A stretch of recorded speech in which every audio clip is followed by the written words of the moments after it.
1,00,000 మంది శివభక్తులతో కలిసి మహారుద్రాక్ష పూజలో పాల్గొనండి. వెంటనే కాల్ చేసి మీ పేరును నమోదు చేసుకోండి. నమస్తే, welcome back to Suman TV. Present మనతో పాటు ఉన్నారు ఎక్స్ ఐపీఎస్ ఆఫీసర్ రెడ్డన్న గారు. నమస్తే సార్. నమస్కారం అండి. Sir, Nandu's world scam already మనం ఒక వీడియోలో మాట్లాడుకున్నాం కూడా దీని గురించి. అది ఇంకా నడుస్తుంది కేసు. రీసెంట్గా న్యూస్ ఏంటంటే ఇప్పుడు మధుకర్ పేరెంట్స్ ఎవరైతే ఉన్నారో ఇండియాలో వాళ్ళని విచారిస్తున్నారు. మరి ఇప్పుడు వీళ్ళు వస్తారా ఇండియాకి యూకే నుంచి అని అంటే లీగల్గా ఎలాంటి యాక్షన్స్ ఉంటాయి ఏంటి సార్ ఒకసారి?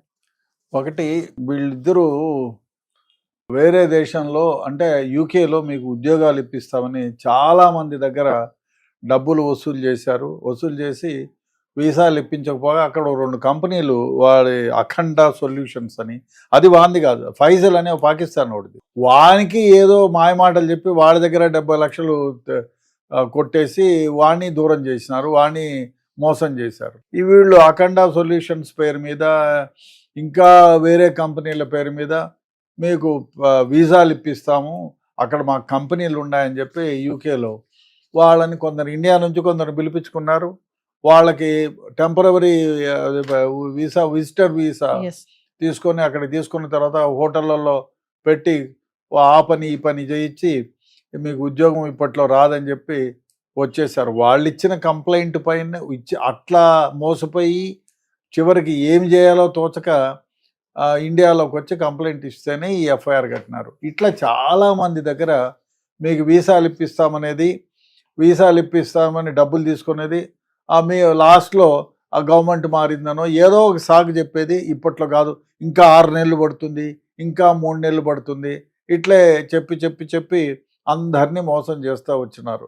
మోసం చేస్తూ వచ్చి చివరికి ఒక కపుల్ని ఈ విధంగా మోసం చేసినారు. వాళ్ళు ఇండియాకు వచ్చి అక్కడ అన్ని పాటలు పడి చివరికి అడుక్కు తిని ఏదో ఇండియాకు వచ్చేసినారు. వచ్చేసిన తర్వాత డబ్బులు ఎప్పుడు అడిగినా కూడా రేపు అన్నాడు, మా నాన్నను గలువు, ఆ మోహన్ రావు అని వాళ్ళ నాన్న ఉన్నాడు, వాళ్ళ నాన్నను గలవమన్నాడు. ఇంకో దరిద్రమైన వ్యవహారం ఏమంటే వీడు కొన్ని డబ్బులు వాళ్ళ నాన్నకు కూడా ట్రాన్స్ఫర్ చేశాడు. సో వాళ్ళ నాన్న అడిగితే లేదు నాకేం పంపించలేదు, డబ్బులు లేవు, వస్తే ఇస్తాను అని చెప్పి ఆయన 2 నెలలు పడుతుంది, నెల వస్తుంది, ఇట్లా అని చెప్పి ఏదో చెప్తా వచ్చినారు. చివరికి వాళ్ళు పోలీస్ కంప్లైంట్ ఇచ్చారు. పోలీస్ కంప్లైంట్ ఇస్తే పోలీసులు ఎఫ్ఐఆర్ కట్టినారు. వీళ్ళని కాంటాక్ట్ చేస్తే యూకే నుంచి రేపు వస్తాం, ఎల్లుండి వస్తాం అని చెప్పి చేస్తూ ఉన్నారు. సో దానివల్ల వాళ్ళు పోలీసులు వాళ్ళ నాన్న మోహన్ రావును కూడా A3గా అంటే A1 జాగర్లపూడి మధుకరు, రమానందన్, ఆమె అయితే మరీ అన్యాయం. ఈ మధ్యకాలంలో ఒక సినిమాలో కూడా యాక్ట్ చేసిందంట ప్రముఖ యాక్టర్తో. సో అది చేయొచ్చులేండి, దానిదేముంది కానీ. బట్ ఆమె ఒక వీడియో చేసింది, నేను వీడియో చూశాను. చాలామంది మోసాలు చేస్తున్నారు, దారుణాలు చేస్తున్నారు, నేను వీళ్ళని వదలను అని చెప్పి ఒక వీడియో చేసింది. ఈమె మోసం చేస్తూ ప్రజల్ని ఈ విధంగా వీడియోలను చేసి మోసం చేయడం కూడా గొప్ప నటించదగ్గ మనం. అదేవిధంగా వీళ్ళని ఇప్పుడు యూకే నుంచి తీసుకురావాలంటే మనోళ్ళు పోలదానికి ఒక పెద్ద ఫార్మాలిటీస్ ఉన్నాయి. మనకు ఇక్కడ నుంచి ఇంటర్పోల్ని చెప్పాలి, ఇంటర్పోల్ని అలర్ట్ చేసి అక్కడ ఆ దేశంలో నోడల్ ఆఫీసర్స్ అని ఉంటారు, వాళ్ళ ద్వారా వీళ్ళని ఇండియాకి తీసుకురావాలా. ఆ ప్రయత్నాలు అయితే జరుగుతున్నాయి. డెఫినెట్గా ఇండియాకి తెస్తారు. తెచ్చిన తర్వాత వీళ్ళని అరెస్ట్ చేసి తర్వాత వాళ్ళపైన ఛార్జ్షీట్ వేస్తారు. ఛార్జ్షీట్ వేస్తే ఇంకా ఈ చీటింగ్ చేసినారు, డబ్బులు కలెక్ట్ చేసినారు, ఇట్లా ప్రాబుల్ సెక్షన్ల కింద వీళ్ళపైన ఛార్జ్షీట్ వేసి వీళ్ళపైన జైలు శిక్ష వస్తుందండి. 6 నెలల నుంచి 4 ఏళ్ల వరకు, 4 నుంచి చీటింగ్ చేశారు కాబట్టి 5 ఏళ్ల వరకు జైలు శిక్ష పడుతుంది. సో దానికి ఆధారాలన్నీ ఉన్నాయి. ఎందుకంటే వీళ్ళు డబ్బు తీసుకుని ట్రాన్స్ఫర్ చేశారు. ఎవరైతే మోసపోయారో వీసా గురించి, ఆ వీసా ప్రాసెసింగ్ అని అదని ఇదని, అదే కాకుండా ప్రత్యక్షంగా వీళ్ళను టూరిస్ట్ వీసా కింద మోసపోయిన వాళ్ళని లండన్ తీసుకెళ్ళటం, అక్కడ ఏదో పిచ్చి హోటల్లో పెట్టి ఆ పనులు చేయించి పిచ్చి పిచ్చి హోటళ్ళల్లో పని చేయించి ఏదో జీతం ఇవ్వకుండా వాళ్ళకి తిండికి సరిపోయేటట్టు ఇచ్చి అదేదో చేశారు. ఇవంతా ఎవిడెన్సెస్ ఉన్నాయి. కాబట్టి వీళ్ళు ఇండియాకి రప్పించడానికి టైం పడుతుంది, ప్రాసెసింగ్ అంతా జరుగుతూ ఉంది.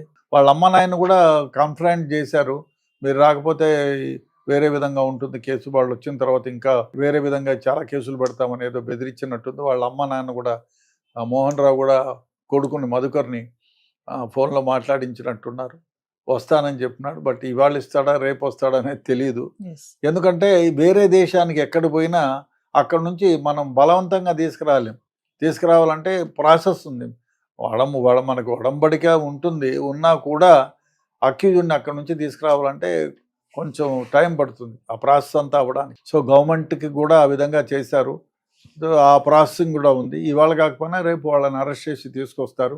అప్పుడు వాళ్ళని ఛార్జ్ షీట్ వేసి జైల్లో ప్రాసెస్ అంటే సార్ ఇప్పుడు వాళ్ళు కనుక ఇండియా వస్తే, వైఫ్ అండ్ హస్బెండ్ ఎవరైతే నందు అండ్ మధుకర్ ఉన్నారో వాళ్ళు కనుక ఇండియా వస్తే ఇమీడియట్లీ వాళ్ళని అరెస్ట్ చేసే ఛాన్సెస్ ఉన్నాయంటారా? ఎందుకు లేదు, డెఫినెట్గా అరెస్ట్ చేస్తారు. అరెస్ట్ చేసి జైలుకు పంపించినా బెయిల్ వస్తుంది. ఆ బెయిల్ వచ్చినా కూడా వీళ్ళ పాస్పోర్ట్స్ క్యాన్సిల్ చేపిస్తారు. వీళ్ళ పాస్పోర్ట్స్ మీద అదే కాకుండా అన్ని పాస్పోర్ట్ కేంద్రాలకి, తర్వాత ఇంటర్నేషనల్ ఎయిర్పోర్ట్లకు అన్నిటికీ రాసి ఈ పాస్పోర్ట్ ఉన్న వ్యక్తులను మీరు అలో చేయొద్దని చెప్పి చెప్తారు. అదేవిధంగా కోర్టు వాళ్ళు మీ పాస్పోర్ట్లను సరెండర్ చేయమని చెప్తారు. వీళ్ళ పాస్పోర్ట్లు తీసేసుకుంటారు. వీళ్ళకి పాస్పోర్ట్లు ఉండవు కాబట్టి ఎక్కడైనా ఇండియాలో ఈ ఫలానా ఏదో గుంటూరు నుంచి బయట చుట్టుపక్కల కూడా వెళ్ళడానికి వీల్లేదు, ఈ కోర్టు జ్యూరిస్డిక్షన్ తిరిగి వెళ్ళడానికి వీల్లేదని ఆంక్షలు విధించి వీళ్ళకి ఒకవేళ బెయిల్ ఇస్తే బెయిల్ ఇస్తారు. కోర్టులు బెయిల్ ఇవ్వకుండా ఏం పోరు. అంటే ఇండియా వస్తే మాత్రం వీళ్ళు మళ్ళీ రిటర్న్ యూకే వెళ్ళడానికి ఛాన్స్ తక్కువ, ఛాన్స్ ఉండకుండా చేస్తారు. Thank you.